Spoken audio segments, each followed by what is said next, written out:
Good afternoon. We are here for another legacy interview conversation for our 100th church anniversary, where I'm here with the blessed people of the Mount. But for now, I'm just going to call them the Kemper kids, even though clearly they're not children.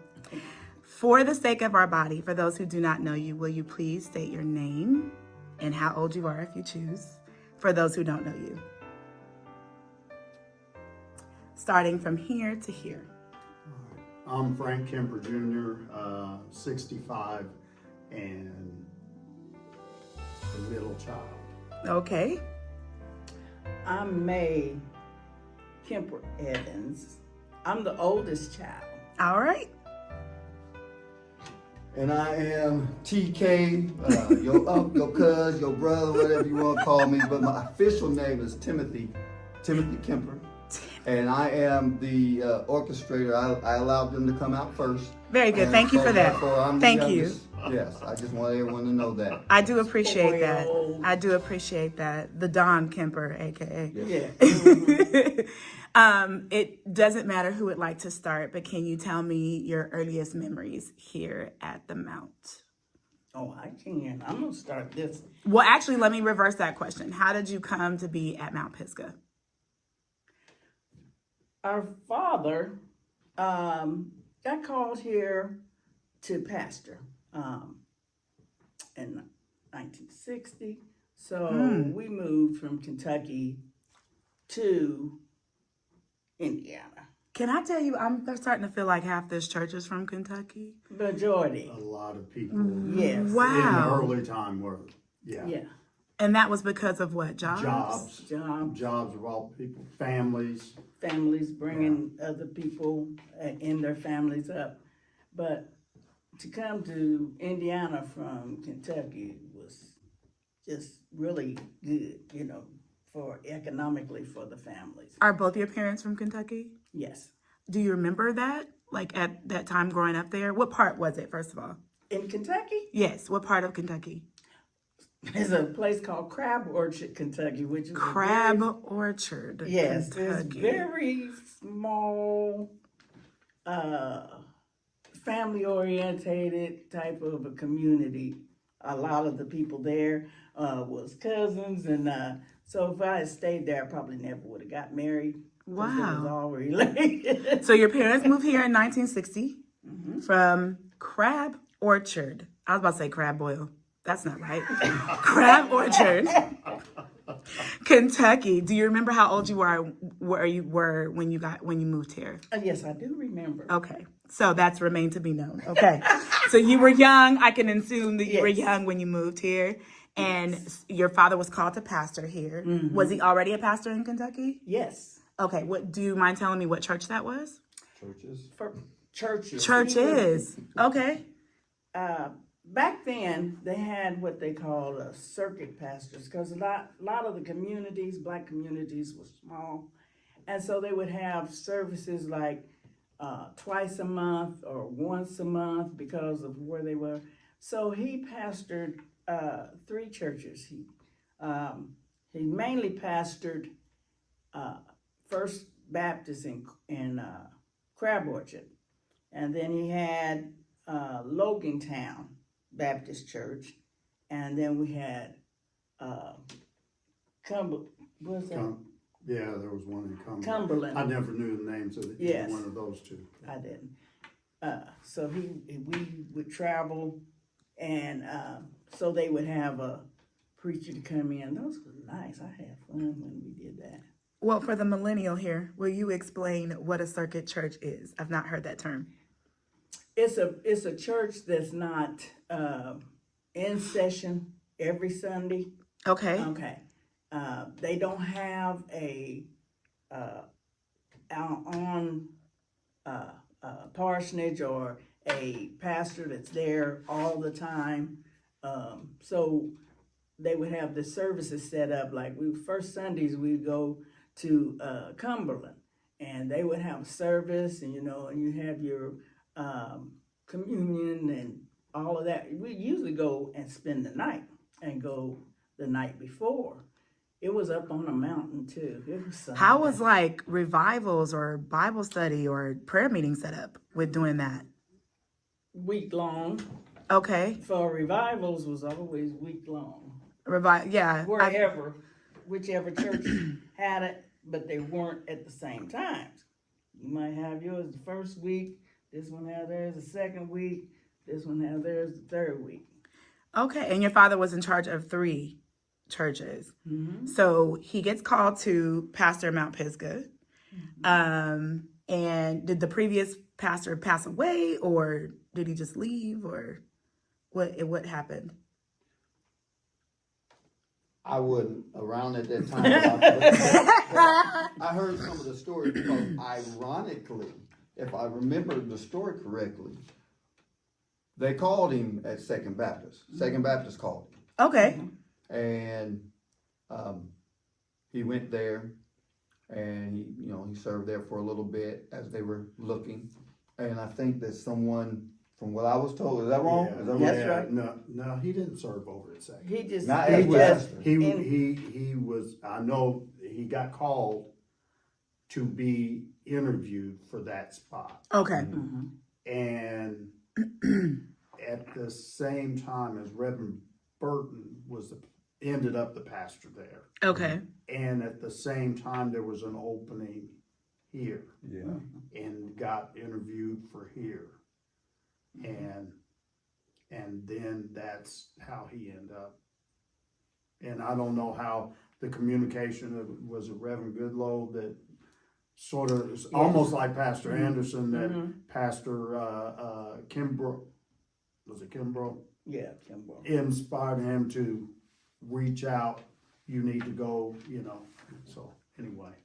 I don't think we hear a lot about the term PK, but I don't think we talk enough about that experience. I think a lot of my generation talks about it, but I've not heard that perspective from you all's age group.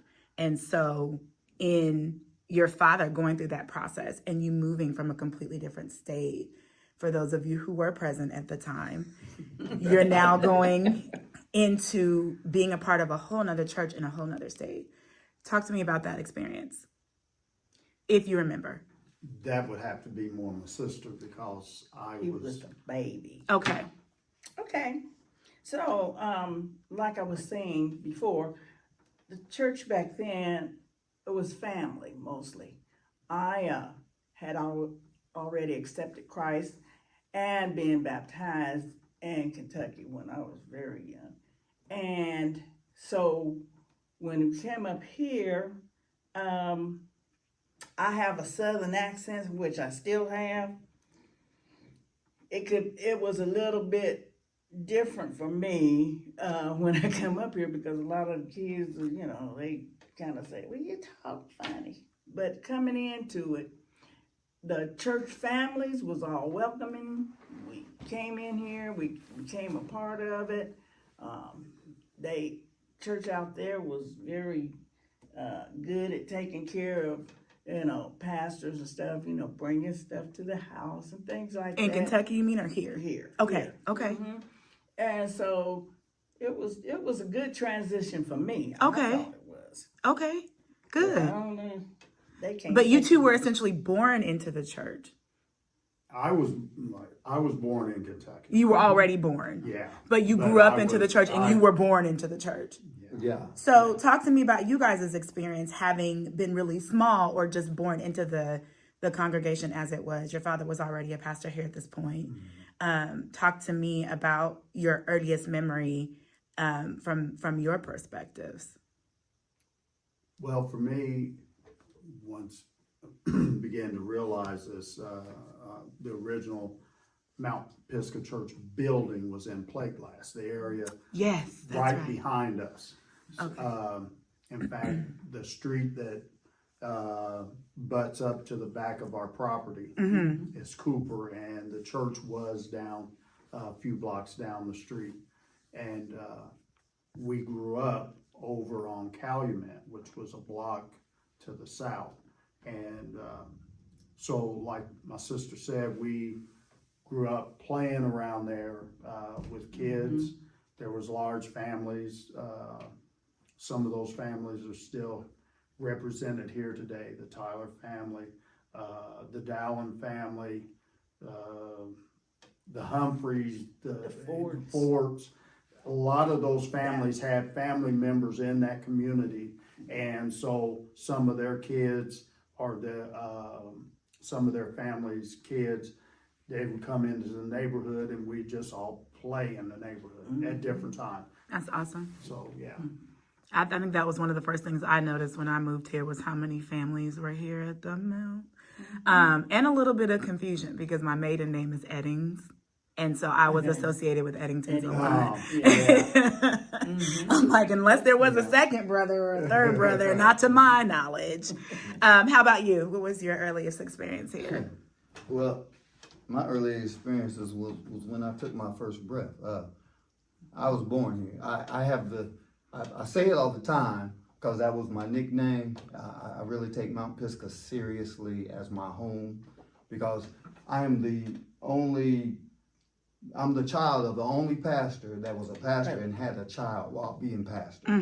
So I was named Mount Pisgah's baby. Aww. And so, all I can remember is Mount Pisgah. I just saw Lion King in my head. As he's being dedicated before all the animals. Yes. What was the baboon's name? I forgot already. But listen, I just saw that whole... Yeah. No speaking in tongues. Sorry, no speaking in tongues. Continue. Please continue. No, Sorry. Really, Mount Pisgah is all I've ever No. remembered. Yeah. And by that time, I didn't have the experience of being in plate glass as far as the building. When I came, we were already on Sycamore. Okay. But we were in plate glass a lot. That's where all my friends grew up. The Garretts. We used to play all the time. The Colberts, and I mean that's the nucleus was all around plate glass and Taylor Street, Mulberry. So the church was the playground. The church was the football field. The church was the baseball practice field. The church was choir practice. The kids go out and play hide and seek. That's all I knew was Mount Pisgah, other than Mount Pisgah and Sycamore School across the street. How was that for you being Mount Pisgah's baby? That's a lot of pressure. He got away with Until it comes she said, wasn't no pressure, none. Well, From your perspective. I can't speak for them. They always say that. I mean, just because I allowed y'all to leave first. No, there was, for me, a lot of pressure. I mean, my generation, they used to do things. We had a lot of social groups and a lot of things that went on. And because I didn't get the chance to go to a lot, but if I went, it was almost kind of like I was ostracized. Okay. Kind of like, you shouldn't be here. You should be at home. And it kind of affected me later on. So I had my moments in time where I was trying to make sure that I fit in too. Sure. So I did what I had to do. Because you were the youngest or because you were the son of a pastor? Because I was the son of a pastor. Because everywhere I went, everybody knew Kemper. You Kemper's son. What you doing here? What are you doing here? You got your Bible? This is baseball practice. Like, what? But that's very real, though. That's very real. It really is. That's very real. There's a lot of differences. Like, I'll give an example. I know my brother faced this. When I was playing baseball or any kind of sport, I had the privilege of looking around and seeing all my friends with their parents. But my father had work to do. Either he was at Chrysler or he was at the church. And people were like, well, where's your parents? I got here by my bicycle or got with a friend. And sometimes, that when I was younger, it would pull. But as I got older, he had a greater work to do. Yeah. Yeah. But at the time, that did affect you. Oh, yeah. Okay. Oh, yeah. Yeah. And like when I was young, when I was doing the same thing, at that point in time, Dad was involved in NAACP here also. So he was active in the community, plus pastoring, plus working at Chrysler. But one aspect, I mean, it was, at the time it was hard, looking out, and like he said, parents weren't there. Every now and then, Mom would be there. And, now, first, you gotta remember, when I was young, most of the time we only had one car. Okay. Then it wasn't until later on we had a couple cars. But when they would be there, for me, it worked in reverse, because it made me a little bit more nervous. One, I wanted to do good, and you try too hard, and it doesn't work out. And so, but then, one that sticks in my mind is I'd had a bad game. They were there. I mean, fielding was okay, but at the plate, that's where I wanted to show off for that. But I mean, because this is the game, and I get it. And, I get that. But playing the game and everything, and like I said, I struck out, fouled out, got put out, whatever. And then finally, the last time I was up, and I hit a home run. And it was one of them like, oh, good, but it was, sort of bittersweet. Okay, yeah, you guys see me do this, but it was hard because you always want to make your parents proud, Sure. which they were, but it took me to years later to remember and think about this, is that sometimes Dad wouldn't be there. No. But where he was effective, he was back in the back. The old parsonage used to sit over there next to where the garage is now, and we would be back in the backyard. And he'd work with me on my hitting, and he'd work with me on, on my fielding and stuff like that. So he would spend time with me doing stuff, but it was like, those things, you want to see him there at the game. You want to have that interaction, but there was bigger work for him to do. Absolutely. So, we had to share.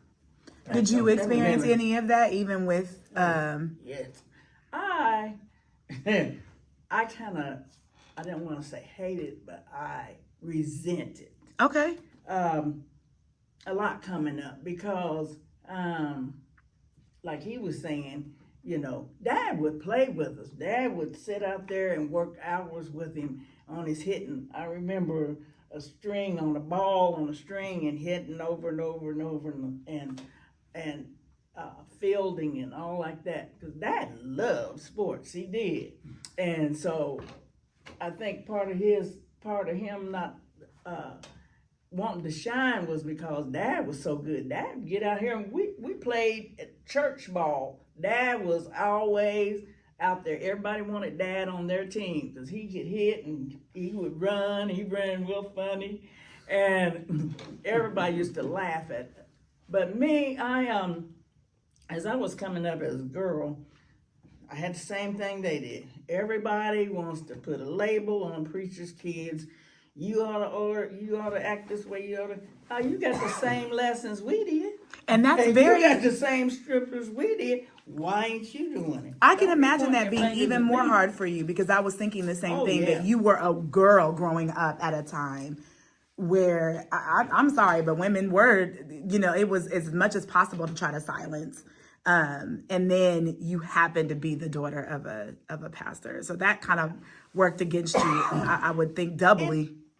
It worked against me, but it also worked for me because well, you weren't allowed to go and do a whole lot of things. You know, we were, mom kept us home, you know. Well, I mean, we go out and play. You had the street lights come on, you better be in the yard, you know, all kind of things like that. But it made us closer because we just had each other. And it made me more of a fighter because, I mean, they jumped on me, until I learned how to fight back. It made me grow up kind of looking out for my younger baby over here. It made It made you tougher. it made us tough. Made you That's all tougher. I'm saying. Yeah, made you tougher. It And made- responsible. And, Yes. you know, probably develop leadership skills in you, is what I'm hearing you say. Yeah. And that is what happens, I think, a lot of times with the older sibling anyway. I think God just meant for, us to be leaders and stuff. So I just want you to know, if nobody else saw you at that time, I wish I was born to tell you that I see you. Again, but I feel bad about that because it made her a fighter and she's still a fighter. Absolutely. Absolutely. Listen, you know, the Lord's still working on each and every one of us and all of us, you know, middle child, older child, younger child. It's all something to be used. I believe that our experiences do take us through certain things in whatever capacity you were born in within your family dynamic. But God really still uses that. That's the beauty of it. Like the good, the bad, and the ugly. Like God really does waste nothing. I want to go back to that first question when you was talking about early members of the local church. Yeah. I remember this. Mount Pisgah was spirit-led. It was hot. It was, church was something you just really wanted to go to because, you know, we went during the week. It was so good. During the week, we would play, and after he got a certain age, he would be the preacher. Somebody else would be the deacons. Oh. We had a little Oh, and choir. playing church? Let me find out. Oh yeah, up on the porch, choir members. Somebody would be that usher that popped you with the fans. Somebody would be somebody would throw a book or a hat. That is hilarious. We used to love to go to church, but church was like you went all day long. You went to Sunday school, you went to church. If they didn't have an afternoon service, you went back, you ate, you come back at 6 for BTU. And please break down what that is. I'm familiar with BTU, but for those who aren't. It's called Baptist Training Unit. And in that, they would go over the Bible, get you verses, training you how to act, how to be ushers, how to what else we did? We ushered, and what else did we do in that? It's different aspects of the church. I think they pick different topics to do Yes, each time. But like I said, for most of that was kid. And so you sat there and did what you was told What you were supposed to do. All right. There wasn't no options about who, no, you don't stay at home. You went to church.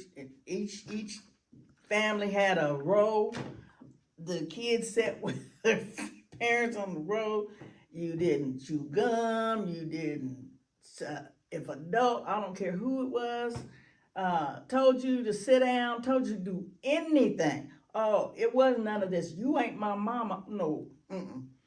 Everybody was your parent. Everybody had the right to tell you what to do. They could take you outside, give you a correction or whatever. But yeah, that's just the way it was. It was fun. I love that. Are there any people that you guys remember from that time? I mean, from any time that you guys were growing up here? Who are some people that stick out to you? I remember to further explain, in interviewing the millennials, you were one of the people that made an impression on them growing up, the step team and how you were. And I asked them, what would they say to you if they could say to you at the time? And that was part of the video. And Brooke said, I probably would cut a little step or something like that in front of him, So when going back to you guys' time period here, growing up within the church, who are some people like that who stick out for you within the body? Oh, I mean, we can take turns. Yeah. But Yeah. One Absolutely, whoever, just one throw it that out pops there. into my mind, I gotta say it. I called him my uncle. Yeah, I'm gonna get emotional. Uncle Phil. Uncle Phil. Uncle Phil. I heard about this man. Who is he? Uncle Phil. we. He basically was everybody's driver's ed teacher. Yes. Really? he used Okay. to, he used to have the kids choir, and after practice, he would let all the kids get in his car, piled up 20 kids, and we'd take turns driving around the parking lot. And he'd tell us what to do, and then we'd switch, and then he'd give us a little package of some gum and some candy or whatever after practice. And everybody loved Uncle Phil. He played. He was an organist. He's one that stands out. Uncle Phil Payne. And was that just because of the time spent with you all? Like, why is he the first person you thought of? How was that impactful for you? Well, actually, he wasn't the first, but since they chimed in, Yeah, and said okay. they said Uncle Phil. Okay. But I'll let them expound on that. I love Uncle Phil to death. The Okay. first person I was going to say, Yeah, go ahead. George Garrett. Really? Yes. We will stick a pin in Brother Phil. Tell me about George Garrett. George Who is he? Garrett. When he left here, he's one of our beloved deacons. But to me, he was truly like an uncle. My best friends growing up, Avis, Angie, and Amber. We grew up like brothers and sisters. I love them so much. But George and Joanne. And George, man, he had a way of talking, and he would accept you. He would tell you jokes. I know if Avis and Angie's listening, y'all remember the ghost story of dragging my chain? They probably gonna chime in on that on this live. They gonna chime in on this live. They gonna be at their houses like, yeah. But he was a character. He loved to have fun, and anytime I could go by, and he would say, "Come on in," and his greens. Oh my goodness. Man. His greens. Don't talk to me. Don't Don't talk to me. Love somebody's good greens, Jesus. And he would put stuff up, in his jars and his preserves. His preserves. and some other things that I dare not mention. Yeah. But Uncle George, I miss him a lot. Love him. Yeah. Why do you think that you had such a connection with him? So was it because of you being a young man? Was it just because of his personality and you didn't really, you felt those pressures that you were talking about earlier? Like, why do you think it was him? Why did he make such an impact on you like that? Because anybody could have taken you and done those things, right? Oh, yeah. I mean, but it was him that you connected with the most. Well, I don't want to offend anybody because I have a lot of stories like that. I can't. He's the first one that came to my mind. Sure. But I have a lot of stories like that. Well, that because- isn't to dismiss anyone else, Right, but like right. there are certain people for everyone. But for him, I think it's probably because, like I said, back then when we had choir practice or the chancel choir or whatever, Mom would be in the choir, Mom and Joanne would be in the choir, and what did the kids do? We would play. Yeah. And I was always with Avis and Stacy and Angie and Kevin, and we were always together. And as far as, like I said earlier, I didn't really get to go a lot of places.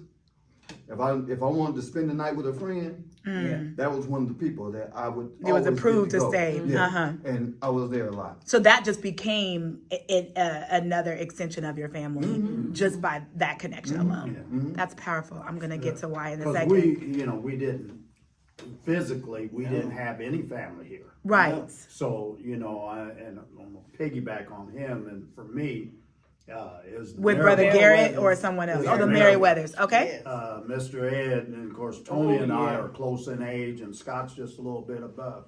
But would go over, I mean, even though they had a house full of kids, Yes. I'd go over their house on a Sunday after church, and I always loved riding in the station wagon, because they had a station wagon that the back door opened up, you know how it could fold, like on a truck, it could fold pickup, down, yeah. but it could also swing out. Oh, And the seat faced the back. okay. So, you know, it had a power window and they could let the window down and all that stuff. But that's, you know, I would go over there all the time. And you know, sometime he'd get to come over. But that's one of the families that took us in from when we came here. Yep. Okay. And so they were welcoming yeah, off the yeah, bat. like my sister said, they were very welcoming. A lot of the families were welcoming, but they took us in like family. Absolutely. And We so, went you know, and then, fishing with them. And yeah. Barbecue. Yeah, and Yeah. there, like I said, there was a number of families that always took us in. Right. One of my memories was when revivals would happen. Mm-hmm. And we were, at that time, they didn't put the preacher up in the hotel early. No. They would stay at our house, Mm-hmm. or which was the parsonage. And either one of us would have to move out of a room or something, and they would stay there. But we always got to eat nice. On those. Love that. Love that. Yeah, the front bedroom that they always had was good. Then remember that, and then the one Well, we in shared- plate glass? Yeah, Yeah. plate glass. But when we came Yeah, up we here, moved up here. yeah, Yeah. we had to move. So what is that? With that, with the Merriweathers, you said accepting you guys right off the bat, just being new here from another. Well, not you, but being from another Yeah. state. I'm making sure I'm hearing what you're saying, because for some reason when you tell me something, people call me. So I have to let them know what I'm doing. So to make sure I'm hearing you correctly, the welcoming piece is probably what stuck out to you the most. Okay. And for you? Yeah, the same family, because I never had any quarrels or fighting or anything with them. And we go over there, we get to play. They had cousins across the street, and they would come over. They had a big yard. The thing that stood out the most is it wasn't about toys and looking at phones or nothing like that. We had to make up games and play games and played outside. We have a ball. We played foursquare or a jump rope. We jumped rope. But kids was just kids back then. Yeah. Yeah. Absolutely.